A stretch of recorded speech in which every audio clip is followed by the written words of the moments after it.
Hi everyone, Frankie here from the Psych Professionals. I'm coming to you live today from the Logan Home practice, where I've had a really busy day trying to catch up with the first 5-day week that we've had in a long time. So it's been busy and productive, and I hope you've all had a productive day as well. Looking forward to the weekend, that's for sure. So I'm coming to you live today to chat some more about mindfulness. So mindfulness is the topic of the month. It won't be the topic every day, but I thought for the first week of May, being mindful in May, I would chat with you all a bit about mindfulness and what it's all about.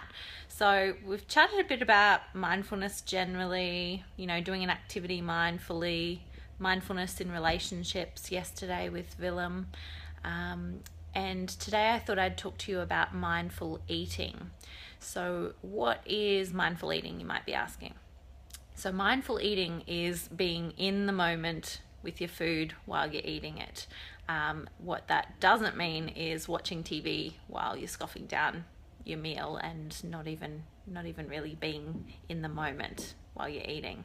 Not only is it being in the moment, but it is doing it in a really observing, non-judgmental kind of way. So like a curious scientist might do. That's kind of what mindfulness is about. It's kind of being curious. It's neither positive or negative. It is what it is, and observing it as it is. So why would we be mindful with our food? Well, the research shows that when we are eating mindfully, we are less likely to overeat, which is wonderful.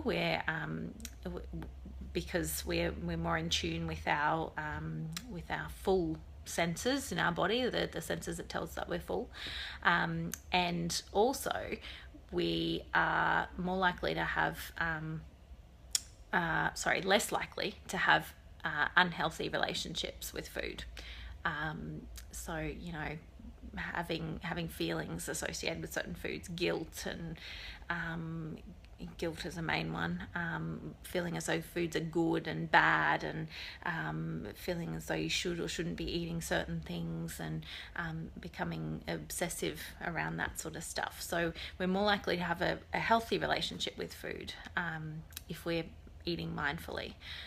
Also, it helps us with enjoying food again, gets us in touch with that enjoyable experience of eating rather than eating mindlessly, where we're on autopilot, which we spoke about the other day. So how would you go about being mindful with food? So there is a pretty famous, I don't know if famous is the right word, there's a pretty well-known psychological strategy, and it's called the raisin exercise, and it's a really good way to become acquainted with being mindful when you're eating, so mindful eating. So the raisin exercise, I wish I had a raisin here and I could do it with you all today, but basically what it does is you have a raisin and use all of your 5 senses to be in the moment while you're eating that raisin. So you'll have a look at the raisin and you'll see the different shades of brown. You'll notice how the light bounces off certain parts of it, of the raisin. You'll notice the shape of it. It might be an unusual shape. Then you'll use your hearing, and you might squish the raisin a bit and see the noise it makes as you kind of roll it around in your fingers.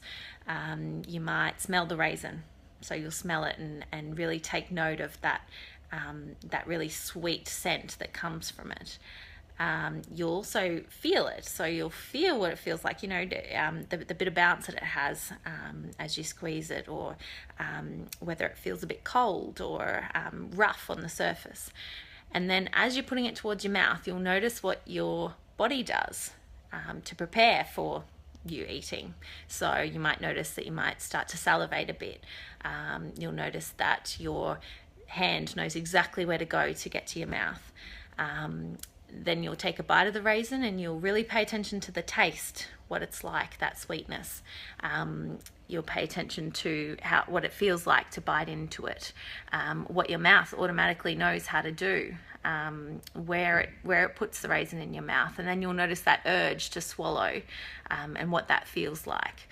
And then as it goes down, you'll feel it going down, and you'll feel exactly one raisin heavier. So I urge you to give that a go. It sounds very strange, but it really heightens the enjoyment that we can get out of our food, and it means that we're not doing it mindlessly. We're not likely to overeat, but we're more likely to enjoy the experience and have a better relationship with our food. So give it a go. Let me know how it goes. If you found it strange, if you have tried it before, or you really enjoy it. And certainly like, comment, or share if you feel that someone else might benefit from this. But otherwise, I will come to you next week with some more live videos. I think we're up to number 31 today, so still 59 videos to go for my 90-day challenge. Hope you all have a wonderful weekend, and I'll come to you Monday again. Bye for now.